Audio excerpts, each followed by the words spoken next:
தமிழகத்தில் போதை கலாச்சாரம் அதிகமாக இருக்குது. இதில் மாணவர்கள், இளைஞர்கள் ரொம்ப பெரிதளவு பாதிக்கப்படுறாங்க. இதுக்கு முதல் காரணம் அரசாங்கம். அரசாங்கம் மது விலக்கை அமல்படுத்தணும், போதைப் பொருளை கட்டுப்படுத்தணும், கடுமையான நடவடிக்கை எடுக்கணும். ஆனால் இதை நடவடிக்கை எடுக்காத காரணமாக அதிகமான போதை பழக்க வழக்கங்கள் பள்ளி கல்லூரிகளெல்லாம் ஈடுபடக்கூடிய அளவுக்கு இருக்குது. அதுக்கடுத்து பெற்றோர்கள் தன்னுடைய கட்டுப்பாடு, ஒழுக்கம், கலாச்சாரம், பண்பாடு இதெல்லாம் வீட்டில் சொல்லி கொடுத்து வளர்த்தோம்னா இந்த மாணவர்கள் போதை கலாச்சாரத்துக்கு போக மாட்டாங்க. ஏன்னா வெளியில் எவ்வளவோ கெட்ட பழக்கம் இருக்கும், அதை சரி பண்ண அளவுக்கு வளர்க்கக்கூடிய அளவுக்கு குழந்தைகளை வளர்க்கக்கூடிய பொறுப்பு பெற்றோர்கள் இருக்குது. இது பெற்றோர்கள் செய்யலை.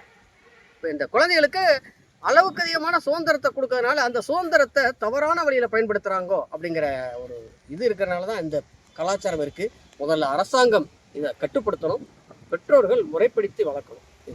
பேர் சொல்லுங்க. ராமமூர்த்தி, ராமேஸ்வரம்.